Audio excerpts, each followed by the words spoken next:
Kita teruskan dari perbincangan Bung Aka yang semakin dalam dan semakin penuh makna dan ilmu pengetahuan. Langsung saja ini video terusannya yang tadi. Apa Jokowi ke sebelah titik wilayah terutama di Lampung ya, karena Lampung akhir Juni, Lampung itu dikenal sebagai basisnya PDIP. Di Lampung itu kan partai yang kuat itu tiga, PDIP, Golkar, PKB begitu. Tapi PDIP kuat ya di Lampung itu.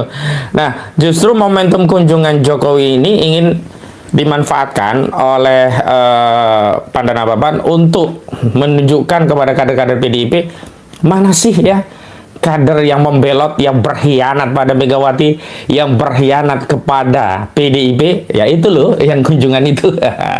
Dan sekaligus agar Joko Widodo bisa menunjukkan, saya dulu nih kader PDIP, ini kartu saya, nah sekarang saya sudah tidak di PDIP. Nah, itu menurut Pandana Baban adalah sesuatu yang sangat menguntungkan bagi PDIP. Bahkan kalau harus dibiayai, sebenarnya itu PDIP mau membiayai, dan mahal sekali untuk membiayai Jokowi agar mau keliling dan mengakui bukan lagi kader PDIP, dan untuk menegaskan bahwa dia adalah pengkhianat di akar rumput kader-kader PDIP begitu. Jadi ini memang apa ya, adu narasi ya, adu narasi, karena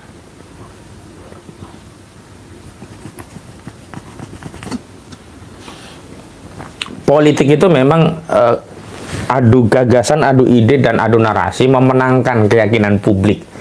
Jadi siapa yang mampu meyakinkan publik, mengambil hati masyarakat, dialah yang akan menjadi pemenangnya. Dan saya kira ini akan menjadi menarik ya. Boleh jadi nanti di setiap kunjungan kunjungan Jokowi di titik-titik yang telah ditetapkan, entah itu di Lampung, Jawa Barat maupun Nusa Tenggara Barat atau NTB, selain berkerumun ya kader-kader PSI yang mengeluh-elukan Joko Widodo, hidup Jokowi, hidup Jokowi, hidup Jokowi, yang menurut ya Ketua Partai Solidaritas Indonesia Kaisang Pangarep beberapa hari yang lalu bertanya kepada kader, sehat Jokowi atau hidup Jokowi? Lalu Kaisang menjawab, sehat dulu baru hidup Jokowi, sebab kalau tidak sehat tidak bisa meneriakkan yel-yel hidup Jokowi, kira-kira begitu. Sehat dulu baru berjuang untuk partai, sebab kalau tidak sehat ya gak bisa memperjuangkan PSI, kira-kira begitulah bahasa yang bisa kita tangkap dari seruan seorang Kaisang Pangarep. Nah, tapi menarik ya,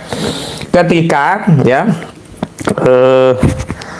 kader-kader PSI mengerumun ya di podiumnya Jokowi, di kunjungan-kunjungan yang ada di berbagai daerah, terutama 3 titik yang sudah teragenda, ada di Lampung, di Sumatera, ada di Jawa Barat, di Pulau Jawa, dan ada di Nusa Tenggara Barat begitu. Walaupun awalnya kan ke NTB, tetapi karena mungkin ada kendala atau ada penolakan, kita tidak tahu lah, lalu dipindahkan ke Lampung begitu.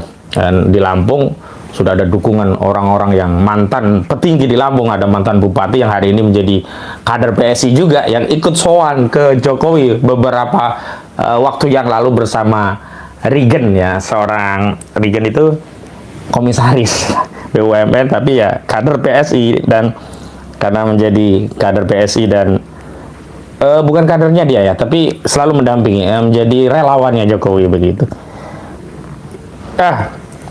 Saya membayangkan begitu. Jadi nanti di Lampung ketika Jokowi kunjungan, selain ada kader PSI di satu titik meneriakan yel-yel hidup Jokowi, hidup Jokowi, hidup Jokowi, bisa saja ya banyak juga kader PDIP yang ikut hadir di acara itu dengan meneriakan yel-yel, mana ijazahmu, mana ijazahmu, tunjukkan ijazahmu. Menarik ya. Satu sisi Jokowi akan didukung oleh kader-kader PSI dengan teriakan hidup Jokowi, hidup Jokowi, hidup Jokowi. Sementara sisi yang lain bisa saja ya kader-kader PDIP yang ikut hadir di situ berteriak dengan yel-yel, mana ijazahmu, mana ijazahmu, tunjukkan ijazahmu. Apalagi kalau tiba-tiba nanti ada kader PDIP mengangkat poster besar KTA PDIP dengan nama Jokowi dalam kurung dipecat. Waduh, ramai sekali ini. Tapi sekali lagi memang dinamikanya ini memang dinamika politik itu tidak bisa kita pakai garis idealisme. Kalau dalam konteks perjuangan itu harus begini, tidak. Dalam konteks politik memang semua partai, semua tokoh itu pragmatis, dan itulah yang kemudian kita sebagai rakyat itu kebingungan mau kemana kita memberikan dukungan kepada tokoh siapa. Nah, saya berikan sebuah apa ya, pemikiran, dan mudah-mudahan bisa mencerahkan. Pertama, ketika kita hendak memberikan dukungan politik kepada siapapun, entah tokoh, entah partai, basis dukungan itu adalah keyakinan akidah kita, yakni Islam.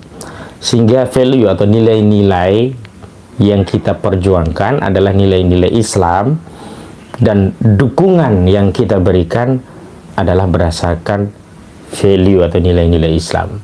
Sepanjang tokoh atau partai itu berjalan di atas rel Islam, kita beri dukungan dan support. Tetapi ketika tokoh itu keluar dari rel Islam, kita tidak terikat dengan mereka.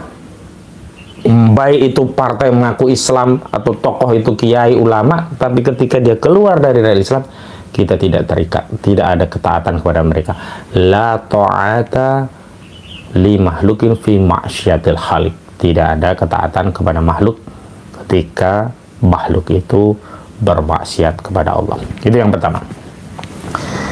Yang kedua, parameter atau ukuran bahwa tokoh atau partai itu memperjuangkan Islam adalah tokoh dan partai itu menyuarakan syariat Islam. Jadi bohong kalau tokoh itu mengaku memperjuangkan Islam, partai itu mengaku memperjuangkan Islam tetapi alergi terhadap syariat Islam, alergi terhadap hudud, kisos, dia takzir mukhalafah, dia bergelimang dengan riba, dia ikut korupsi, dia ikut membenarkan ya sesuatu yang dalam Islam itu maksiat, misalnya menzolimi rakyat dengan menarik pajak, itu kan zolim.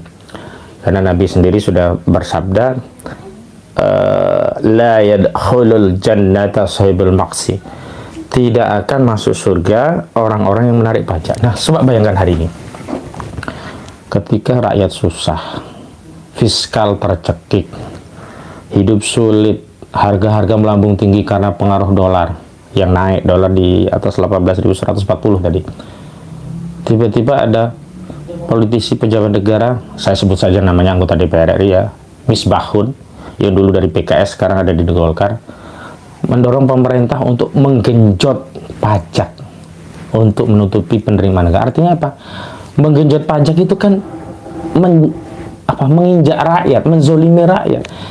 Pajak yang sudah ada saja sudah berat, ini mau dizolimi lagi, digenjot lagi, dan memang terbukti di PP 22 2026 ya kalau nggak salah, itu yang menggantikan PP lama. UMKM yang sebelumnya kena pajak 0,5% dari omset, yang kemudian diubah peraturannya menjadi 22% dari keuntungan bersih, yang seolah-olah keuntungan bersih menjadi lebih kecil, tapi ternyata setelah disimulasikan dengan pendapatan 1 miliar untuk UMKM, kalau dia pakai 0,5% itu cuma 5 juta.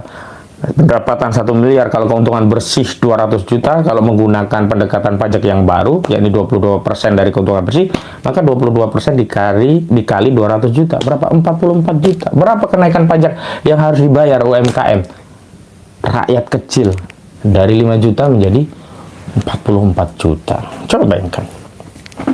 Maka ketika itu yang terjadi, ya orkestrasi politik itu kita anggap sebagai hiburan saja, tidak perlu terikat terlalu jauh, tapi kita gunakan untuk mencerahkan, menjelaskan kepada umat, kepada rakyat, kepada bangsa ini. Enggak begitu loh ya syariat Islam. Dan kita harus punya keyakinan bahwa yang bisa memperbaiki negeri ini hanya hukum Allah, hanya syariat Allah, yakni syariat Islam. Sekulerisme sudah diberi kesempatan panjang untuk berkuasa. Golkar sudah diberi kesempatan untuk berkuasa, PDIP sudah diberi kesempatan untuk berkuasa, Demokrat sudah diberikan kesempatan berkuasa, partai-partai Islam yang selama ini dianggap representasi umat juga sudah diberi kesempatan berkuasa, tetapi tidak ada perubahan negeri ini, tidak ada penerapan syariat Islam. Karena kita ya memang harus berpikir untuk menempuh jalan lain untuk sampai kepada apa yang kita impikan, cita-citakan, ini tegaknya hukum Allah. Apa jalan lain itu? Ini jalan dakwah. Jalan yang dulu ditempuh oleh para rasul dan anbiya. Jalan dakwah amar ma'ruf nahi mungkar yang hari ini jangankan oleh individu, bahkan oleh partai pun tidak dilakukan. Bahkan hari ini partai ketika terjadi kezaliman penguasa kepada rakyatnya, partai ikut sibuk-sibuk membela kezaliman itu. Bahkan ulama pun sekarang ikut ya melegitimasi kezaliman itu. Makanya beberapa saat yang lalu video saya viral saat saya khutbah di sebuah masjid di Jakarta Pusat. Saya kutip ungkapan bahwa ulama yang diam melihat kezaliman itu sama saja setan bisu, ya setonun akhraj, istilahnya begitu. Kenapa? Ya harusnya dia bicara untuk meluruskan kezaliman itu agar tidak terjadi kezaliman, agar berhenti kezaliman. Tetapi ada juga yang ulama kemudian bicara bukan untuk menghentikan kezaliman, tapi membela kezaliman, melegitimasi kezaliman, mencari-carikan dalih agar kezaliman itu seolah-olah syar'i, bahkan menyatakan bahwa kezaliman itu ya sesuai syariat Islam. Nah, maka saya waktu itu sebutkan itu yang namanya syaitonun natik, setan bicara, atau bahasa lugasnya itu juru bicara setan. Kenapa? Ya karena setan itu melindungi kemaksiatan, dan bicaranya setan itu adalah untuk melindungi kemaksiatan gitu. Sesuai kecelakaan rahmati Allah Subhanahu wa taala. Inilah realitas politik kita, dan kita tidak boleh pesimis ya dengan adanya dinamika politik ini. Kita tetap terus harus berjuang, karena ada dua tujuan perjuangan sebenarnya. Yang pertama tujuan untuk kita sendiri, yang kedua tujuan untuk umat ini. Kalau untuk umat ini tentu targetnya kita agar apa yang menjadi hak-hak umat itu terpenuhi ya. Hak keamanan, hak sandang, hak papan, hak kesehatan, hak mereka, tumakninah untuk ibadah. Coba bayangkan hari ini orang nggak bisa tumakninah untuk ibadah. Misalkan orang-orang yang kerja di Jabodetabek lah, itu kalau sholat subuh buru-buru pulang ada itu ya. Sholat subuh buru-buru pulang, nggak sempat istighfar, nggak sempat baca tahlil, tahmid, nggak sempat berdoa, atau bahkan nggak sempat baca Quran dan sebagainya, begitulah ya.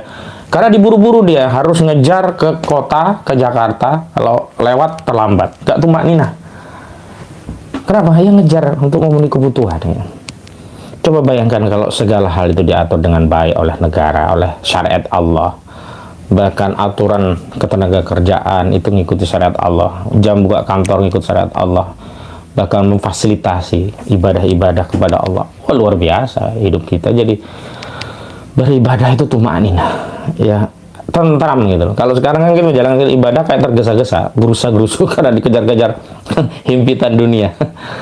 Coba beginilah bayangkan, orang yang udah punya beras, ibadah sholat itu tenang, mau zikir agak panjang juga di rumah ada beras, anak istri tenang gitu. Tapi bagaimana orang yang sedang sholat, tahu di pikiran, di bayangannya beras sudah habis, anak-anak sekolah bayaran belum dipenuhi. Nah, yang sebegitu kan membuat ibadah nggak tumakninah. Nah, itu harapannya dengan tegaknya syariat Allah, umat ini terpenuhi hajatnya dan mereka bisa ibadah kepada Allah dengan tumakninah. Nah, bagi kita perjuangan ini kaitannya hakikatnya adalah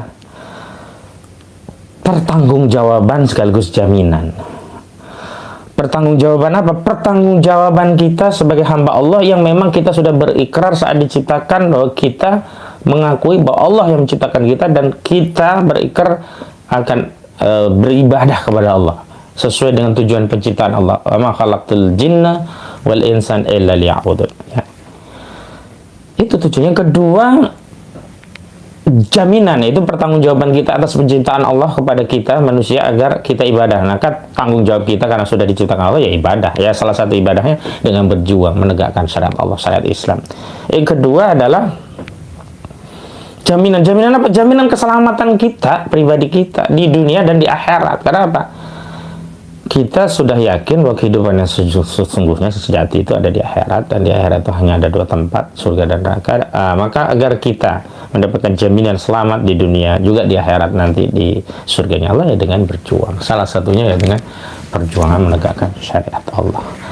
Baik, saudara kecil rahmati Allah Subhanahu wa taala, kita akan lihat saja bagaimana nanti babak lanjutan tentang rencana belusukan Joko Widodo.